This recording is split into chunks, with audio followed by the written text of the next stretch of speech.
ধন সম্পদ মহান আল্লাহ তাআলার নিয়ামত। মানুষের উচিত সেই নিয়ামতের প্রতি শুকরিয়া আদায় করা এবং মহান আল্লাহ তাআলার নির্দেশিত পদ্ধতিতে পরিচালনা করা।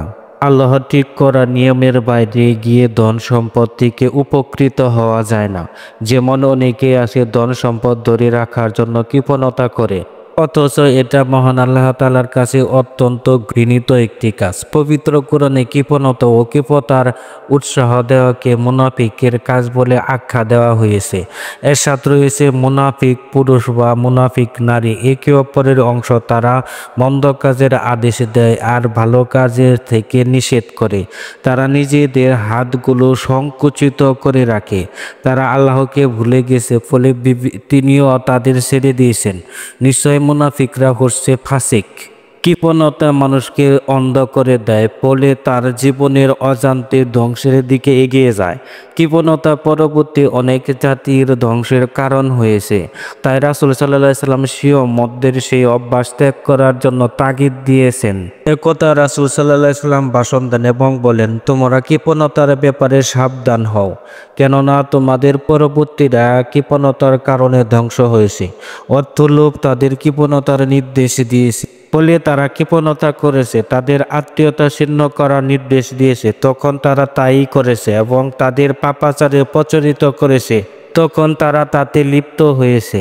শুধু ইহকালীন শাস্তি নয়, কৃপণতার পরকালীন শাস্তি ভয়াবহ।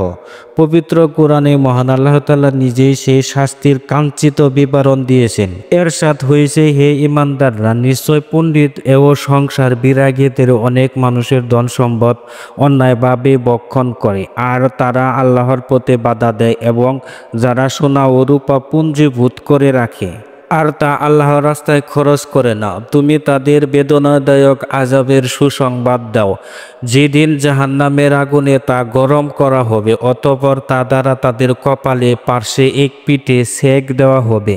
এটা তাই যা তোমরা নিজেদের জন্য জমা করে রেখেছিলে, সুতরাং তোমরা যা জমা করেছিলে তার স্বাদ উপভোগ করো। হযরত আবু হুরায়রা রাদিয়াল্লাহু আনহু বলেন, রাসূল সাল্লাল্লাহু আলাইহি ওয়াসাল্লাম বলেছেন, যাকে আল্লাহর সম্পদ দান করেছেন কিন্তু সে যাকাত আদায় করেননি, কিয়ামতের দিন তার সম্পদকে টেকো বিষের তীব্রতার কারণে মাথা পিষ্ট বিষধর সাপের আকৃতি দান করে তার গলায় ঝুলিয়ে দেওয়া হবে। সাপটি তার মুখের দুই পাশে কামড়ে ধরে বলবে, আমি তোমার ধন সম্পদ, আমি তোমার জমাকৃত অর্থ। অতঃপর রাসূল সাল্লাল্লাহু আলাইহি ওয়াসাল্লাম সূরা আল ইমরানের 180 নম্বর আয়াতটি তেলাওয়াত করেন। তাই আমাদের উচিত খরচে মধ্যপন্থা অবলম্বন করা, এত কম খরচ না করা যে কৃপণতার পর্যায়ে চলে যায়, আর এত বেশি খরচ না করা যে অপব্যয়ের পর্যায়ে চলে যায়। এটাই মহান আল্লাহ তাআলার আদেশ।